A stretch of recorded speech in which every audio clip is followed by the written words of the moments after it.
One of the most confusing stories in the Bible for me is in Genesis 25, and here's why. Because in verse 23, when God said that Rebekah would have twins, he also said that the older son would serve the younger. So why is it that in chapter 27, Isaac was going to go against the will of God to bless Esau instead of blessing Jacob? But when I went back to chapter 25, I realized that I missed something that was very significant in verse 23. Because it says that the Lord said to her, not to them.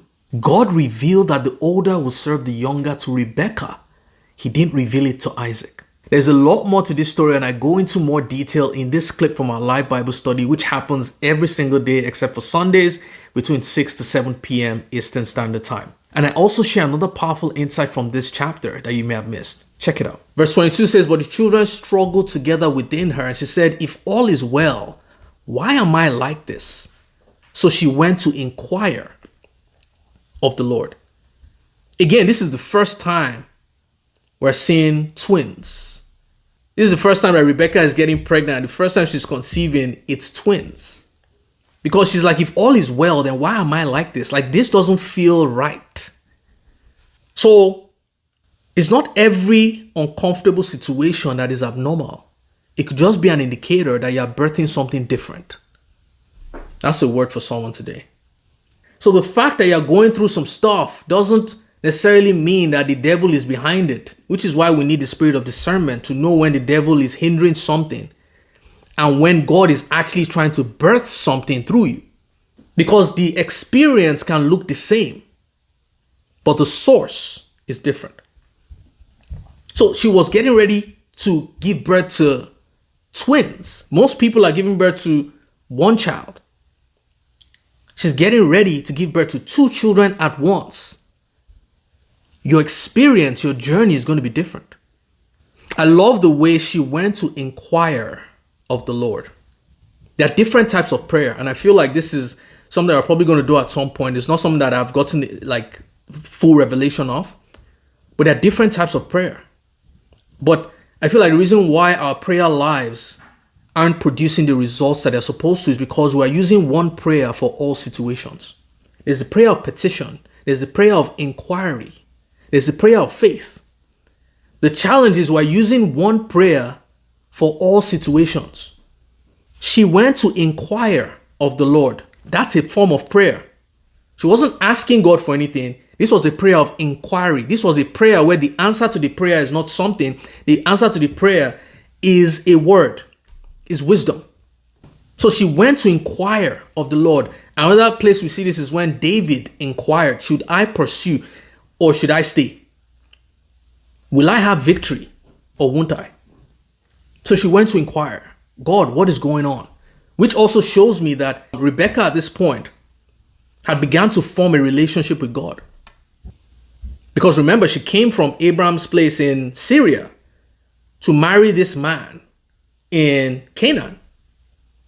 They were worshiping other gods where she came from.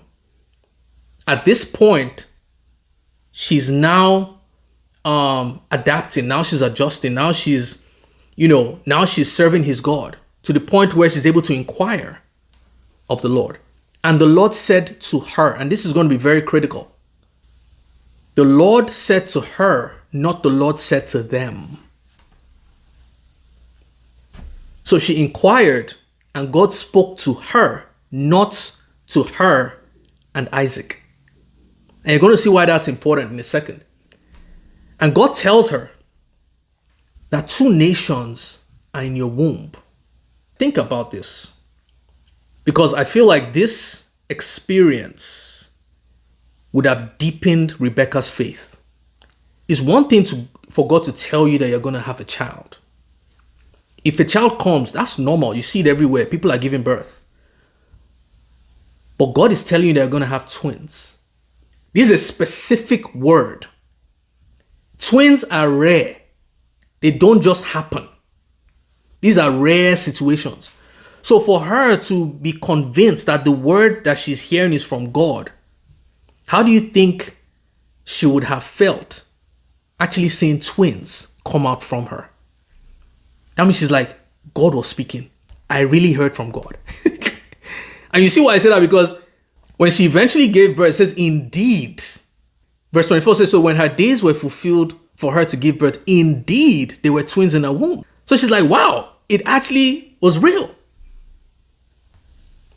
But God told her, there will be two nations in your womb. Two people shall be separated from your body. One people shall be stronger than the other, and the older one shall serve the younger. Question, why? Like, I'm seeing a pattern here. That the older seems to always be serving the younger. I don't know who caught. Did anybody else catch that? Cain and Abel. Ishmael and Isaac. Now we're seeing Esau and Jacob. What does this mean? I don't have the revelation for this yet. I'm still asking. But it's like, why is the older always serving the younger? So we're seeing a pattern here. And could this be why Rebecca favored Jacob over Esau? Because did Rebecca tell Isaac what God had told her? Is it possible she never told him? Because for some reason, Isaac still wanted to give Esau the birthright. So it means that it's possible that he never even heard this conversation. She never divulged this information to him. Verse 24, who saw that? It's possible she never told him. Anyway, we're getting there. Verse 24 says that, so when her days were fulfilled for her to give birth, indeed, there were twins in her womb. And the first came out red. This one upset me because I'm like, God had just told you that you have two nations. But when they come out, you name them according to what you see, not according to what God had said. Like, think about that. God said there are two nations. And remember, before God could use Jacob, he had to change his name to Israel. He said, I've put two nations in you. She was inquiring at this point. Okay, so what are their names? Maybe that would have been a great question to ask God. And this is what we do today, is we name things according to what we see, not according to what God has said. Someone is barren. That's what you can see. That's not what God has said. God has called you fruitful. You are broke. That's what you can see. Don't name your situation based on what you can see. Name your situation based on what God has said. You are sick.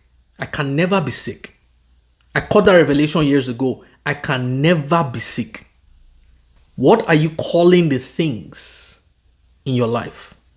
Be very careful what you call the things in your life. Call it according to what God has said, not based on what you see. Which is why the Bible says that the righteous shall walk by faith and not by sight. Let the redeemed of the Lord say so. Absolutely. The righteous shall walk by faith. Faith comes by hearing what God has said, not by what you can see. So they named their children according to what they saw, not according to what God said. Esau came out looking like a hairy garment. Like, I don't know, like what kind of description is this? Like a hairy garment. Like, how hairy was this guy? This was a child. how like did he like came out like a hairy garment all over? So they called his name Esau. And Esau means hairy. Like, how can you just name a child hairy? Like, what? And afterward, his brother came out and his hand took hold of Esau's heel. So his name was called Jacob. Guess what Jacob means? Heel catcher. Like, what? What? Like, why would you do that? Ooh. And Isaac was 60 years old when she bore him. Remember, they got married when he was 40. Now he's 60, which means that Rebecca was barren for at least 19 years. Who saw that? Don't just gloss by numbers and all these things. Like, it's trying to tell us something.